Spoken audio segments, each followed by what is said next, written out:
LPG தட்டுப்பாடு ஒரு புறம் நாடு முழுவதும் பதற்றத்தை ஏற்படுத்திக்கிட்டு இருக்கு.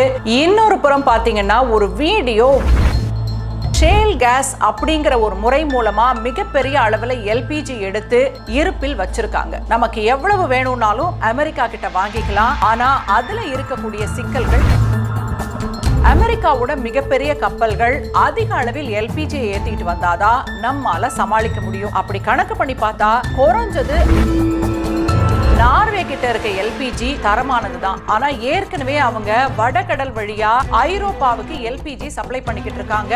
நமக்கு பெரிய அளவுல அவங்களால கொடுக்க முடியாது. அப்படியே கொடுத்தாலும் அமெரிக்காவுக்கு அப்படி என்ன இந்தியா மேல அக்கறை? அவங்களோட மிகப்பெரிய கப்பல்கள் அந்த விஎல்ஜிசி ஃபிளீட்டை பயன்படுத்தி நாங்க நேரடியா உங்களுக்கு கச்சா எண்ணெயை கொடுக்கிறோம் அப்படின்னு சொல்லும் போதுதான் நமக்கு சந்தேகம் ஏற்படுது. அவங்க ஏன் இப்படி துடிக்கிறாங்க அப்படின்னா,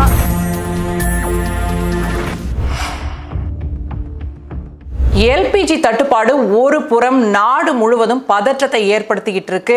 இன்னொரு புறம் பாத்தீங்கன்னா ஒரு வீடியோ வைரலா பரவிக்கிட்டு இருக்கு. பெங்களூரு ஹோட்டல்கள் எல்பிஜி தட்டுப்பாட காரணம் காட்டி ஹோட்டலை மூடி இருக்காங்க. ஆனா அதுக்கு பின்னாடி வேற ஒரு காரணம் இருக்கு. அவங்க மிகப்பெரிய அளவுல வரி ஏய்ப்பு செஞ்சிருக்காங்கன்னு ஒரு நபர் அந்த வீடியோல பேசுறாரு. இது உண்மையா அப்படின்னு நம்ம ஆராய்ஞ்சு பார்க்க வேண்டியிருக்கு. காரணம், இந்த மாதிரி சூழல்கள்ல பல பேர் பேசலாம், அது உண்மையா இல்லையான்னு நம்ம தெரிஞ்சுக்கணும். பெங்களூர்ல மொத்தம் 25,000 ஹோட்டல்கள் இருக்கு. அதுல ஒரு சில ஹோட்டல்கள் தான் அது போல வரி ஏய்ப்பு செய்ததா நோட்டீஸ் வந்திருக்கு. அந்த ஒரு சில ஹோட்டல்களுக்காக எல்லா ஹோட்டலையும் மூடுவாங்களா? இத வச்சு பார்த்தாலே அந்த நபர் பேசுறது உண்மையா இல்லையான்னு நம்ம தெரிஞ்சுக்கலாம். சரி, உண்மையிலேயே இந்தியாவுல எல்பிஜி தட்டுப்பாடு எப்படி இருக்கு, அரசாங்கம் அதை எப்படி சமாளிக்குது, தரவுகளோட நம்ம பார்க்கலாம். மத்திய கிழக்கு நாடுகள்ல போர் உச்சகட்டத்தை எட்டின பிறகுதான் மார்ச் 5ஆம் தேதி இந்தியா முடிவெடுக்கிறது.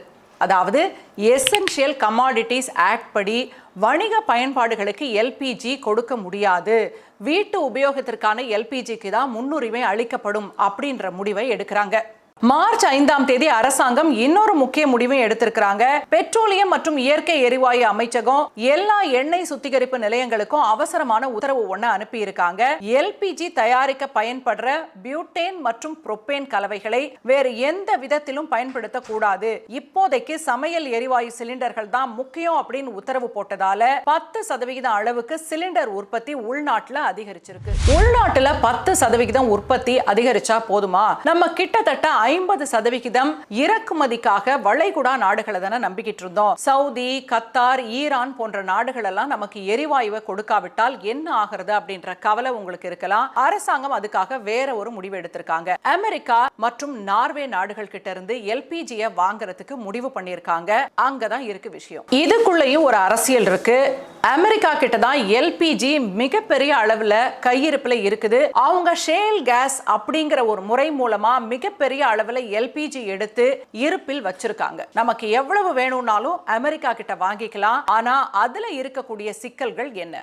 உலக சந்தையில கிட்டத்தட்ட 40% இருந்து 45% வரை எல்பிஜி ஏற்றுமதியை அமெரிக்கா தான் செய்யுது. அமெரிக்காவோட முக்கியமான வாடிக்கையாளர்கள் யாருன்னு கேட்டீங்கன்னா சீனா, ஜப்பான், தென்கொரியா மற்றும் மெக்சிகோ. இவங்க தான் பெரிய அளவுல அமெரிக்கா கிட்ட இருந்து எல்பிஜி வாங்குறாங்க.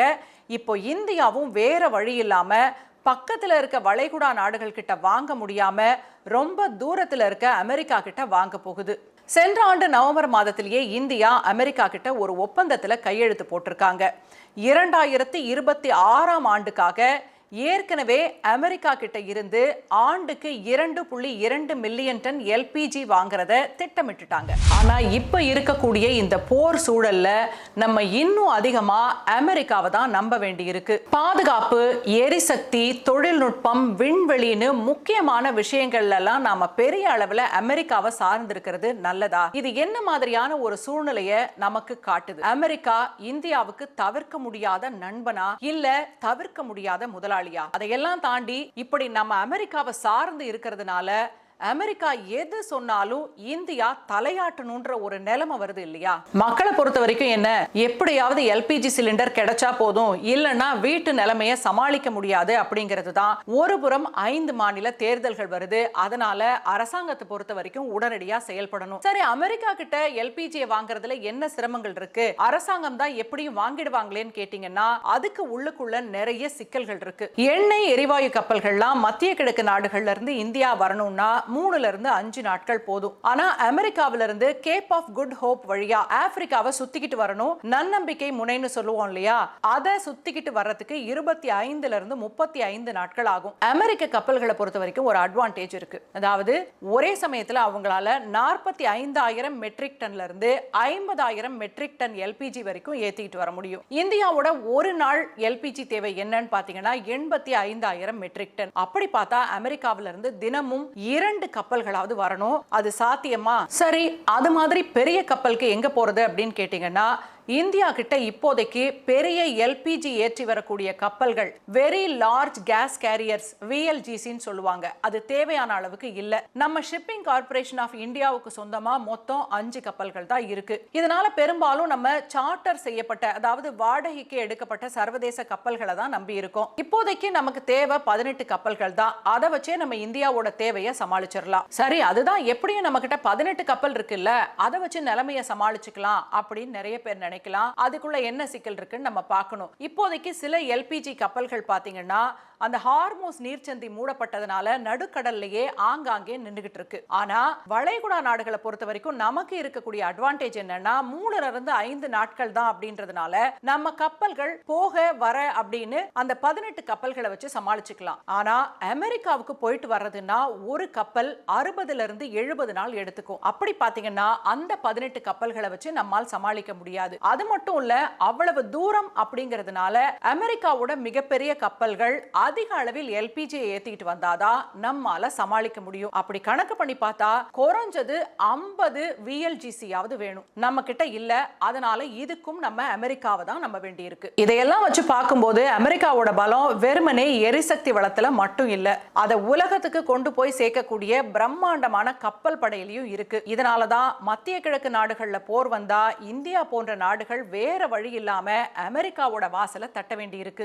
எல்பிஜி தட்டுப்பாடு வந்த பிறகு அதுக்குள்ள என்ன சிக்கல்கள் இருந்தாலும் நமக்கு எல்பிஜி வந்தா போதும், இதுதான் மனநிலை. அமெரிக்கா கிட்ட பாத்தீங்கன்னா ஒரு மிகப்பெரிய விஎல்ஜிசி ஃபிளீட் இருக்கு. கிட்டத்தட்ட 200 கப்பல்கள் அவங்களுடைய கட்டுப்பாட்டுல இருக்கு. அது மூலமா அவங்களே இந்த எல்பிஜியை கொண்டு வந்து இந்தியாவுக்கு தரதா இப்போதைக்கு ஒத்துக்கிட்டு இருக்காங்க. ஆனா அமெரிக்கா கிட்ட இருந்து எல்பிஜி வாங்குறது அப்படிங்கிறது நீண்ட நாள் அடிப்படையில நமக்கு ஒரு மிகப்பெரிய சுமையா இருக்க போது அது எப்படி, அந்த கணக்கு என்ன நம்ம பார்க்கலாம். இந்தியாவுக்கும் அமெரிக்காவுக்கும் பயண தூரம் அதிகம் அப்படிங்கிறதுனால கப்பல் வாடகை 20ல இருந்து 30% வரைக்கும் உயரும். அது மட்டும் இல்ல, போர் சூழல்ல கடல் வழியா எரிவாயுவை எடுத்துக்கிட்டு வர்ற கப்பல்களுக்கான காப்பீட்டு தொகை அப்படிங்கிறது ரொம்ப இப்ப அதிகமாயிடுச்சு. சரி, அமெரிக்காவை விடுங்க, அந்த நார்வேவை பத்தி சொன்னீங்களே, அங்கிருந்து பேசாம எல்பிஜி வாங்கிக்கலாம், அதுக்கு செலவு என்ன ஆகும் அப்படின்னு கேட்டீங்கன்னா, நார்வே கிட்ட இருக்க எல்பிஜி தரமானதுதான். ஆனா ஏற்கனவே அவங்க வடகடல் வழியா ஐரோப்பாவுக்கு எல்பிஜி சப்ளை பண்ணிக்கிட்டு இருக்காங்க. நமக்கு பெரிய அளவுல அவங்களால கொடுக்க முடியாது. அப்படியே கொடுத்தாலும் அதுவும் தொலைவுல தான் இருக்கு. மொத்தத்துல மத்திய கிழக்கு நாடுகள் கிட்ட இருந்து நம்ம எல்பிஜி வாங்குறத விட்டுட்டு அமெரிக்கா கிட்ட வாங்க போனா ஒரு சிலிண்டருக்கு 150 ரூபாயில இருந்து 200 ரூபாய் வரைக்கும் கூடுதலா செலவு ஏற்பட வாய்ப்பு இருக்கு. இப்போதைக்கு தட்டுப்பாட்டை போக்க அரசாங்கம் இந்த இழப்பை ஏற்க தயாரா இருந்தாலும் நீண்ட கால அடிப்படையில அந்த இழப்பை ஏத்துக்க போறது யாரு? நாம இந்த இடத்துல ஒரு கேள்வி கேட்க வேண்டியிருக்கு. அமெரிக்காவுக்கு அப்படி என்ன இந்தியா மேல அக்கறை? அவங்களோட மிகப்பெரிய கப்பல்கள் அந்த விஎல்ஜிசி ஃபிளீட்டை பயன்படுத்தி நாங்க நேரடியா உங்களுக்கு கச்சா எண்ணெயை வந்து கொடுக்கிறோம் அப்படின்னு சொல்லும் போதுதான் நமக்கு சந்தேகம் ஏற்படுது. அவங்க ஏன் இப்படி துடிக்கிறாங்க அப்படின்னா, ரஷ்யா, ஈரான் போன்ற மிகப்பெரிய எண்ணெய் விற்கக்கூடிய நாடுகளை ஓரம் கட்டிவிட்டு அவர்களுடைய பொருளை இந்தியா போன்ற நாடுகளின் தலையில் கட்ட வேண்டும் அப்படின்ற நோக்கம் தான் உள்ளுக்குள்ள இருக்கு. சரி, அதனால இந்தியா என்ன பண்ணணும் அப்படின்ற கேள்வி எழும். இப்போதைக்கு உள்நாட்டு உற்பத்தியை நம்மால் 10% தான் அதிகரிக்க முடிந்திருக்கிறது. அதுவும் அந்த பியூட்டேன் புரோபேன் பயன்பாடுகளை மற்ற விஷயங்களுக்கு பயன்படுத்தாம நம்ம நிறுத்தி வச்சிருக்கிறோம். அதனால அது சம்பந்தமான பொருட்கள் விலையேறவும் வாய்ப்பு இருக்கு. பொதுவா 2 விஷயங்களை சொல்றாங்க. ஒன்னு, இந்தியா கச்சா எண்ணெயை சேமிக்கிற மாதிரி எல்பிஜியை சேமிக்க நிலத்தடி கிடங்குகளை உருவாக்கணும். ரெண்டாவது பாத்தீங்கன்னா, நம்ம கிட்ட ஏற்கனவே குஜராத்ல முந்த்ரா, கண்ட்லா, மங்களூர், வைசாக், எண்ணூர், ஹால்டியானு துறைமுகங்கள்ல இந்த எல்பிஜியை இறக்கிறதுக்கான வசதிகள் இருக்கு. ஆனா இதை இன்னும் கூடுதலாக்கணும் அப்படின்னு சொல்றாங்க. ஏன்னா அமெரிக்காவிலிருந்து கூடுதல் கப்பல்கள் வரும்பொழுது நம்ம அதை இறக்கிக் கொள்வதற்கான சரியான வசதிகள் வேணும். அதனால சென்னை, விசாகப்பட்டினம், மேங்களூர் துறைமுகங்கள்ல இன்னும் கூட கூடுதலா அன்லோடிங் டெர்மினல்ஸ், பிறகு பைப்லைன்ஸும் அமைக்கணும் அப்படின்னு சொல்றாங்க. சரி, வீட்டு உபயோக சிலிண்டர் பற்றி இவ்வளவு சொன்னீங்க, கார், ஆட்டோன்னு இதெல்லாமும் கேஸ்ல தான் ஓடுது, இதை நம்பிதான் நாங்க பிழைப்பு நடத்திக்கிட்டு இருக்கோம் அப்படின்ற ஒரு குரலும் கேக்குது. ஆனா போர் ஏற்பட்டு இருக்கக்கூடிய இந்த சூழல்ல நம்ம வீட்டு அடுப்பு எரியணும் அப்படிங்கறத தான் அரசாங்கம் முதல்ல பாப்பாங்க. இப்போதைக்கு என்னென்ன செய்ய முடியுமோ அத்தனை நடவடிக்கைகளையும் அரசாங்கம் எடுத்துட்டு இருக்காங்க. பல இடங்கள்ல கேஸ் ஸ்டேஷன்ஸ் மூடி இருக்கிறதாவும் புகார்கள் எல்லாம் இருக்கு. அதையெல்லாம் அரசாங்கம் விரைவில் சரி செய்யும் அப்படின்னு நம்ம நம்பலாம். எதுவா இருந்தாலும் போலி செய்திகளை பரப்பாதீங்க. இது போன்ற சூழல்கள்ல நீங்க போலி செய்திகளை பரப்பினாலோ தவறான தகவல்களை பகிர்ந்தாலோ சட்ட சிக்கல்கள் வரக்கூடும். அதனாலதான் இதுவரை இருக்கக்கூடிய பல செய்திகளை படிச்சுட்டு முக்கியமான தரவுகளை உங்களுக்கு கொடுத்திருக்கேன். போர் வேணும்னா வளைகுடால நடக்கலாம், ஆனா அதோடைய பாதிப்புகள் உலகம் முழுசும் நம்ம ஒவ்வொரு வீட்டுக்கும் வந்திருக்கு. அதனால இது நம்ம பொறுப்போடு இருக்க வேண்டிய சமயம். அந்த கடமை உங்களுக்கும் இருக்கு, எனக்கும் இருக்கு. எரிபொருளை சீக்கிரமா பயன்படுத்துங்க. நம்ம இந்த சூழ்நிலையை சீக்கிரமா கடந்து வந்துடலாம். உங்களுடைய கருத்து என்ன? கமெண்ட் பண்ணுங்க.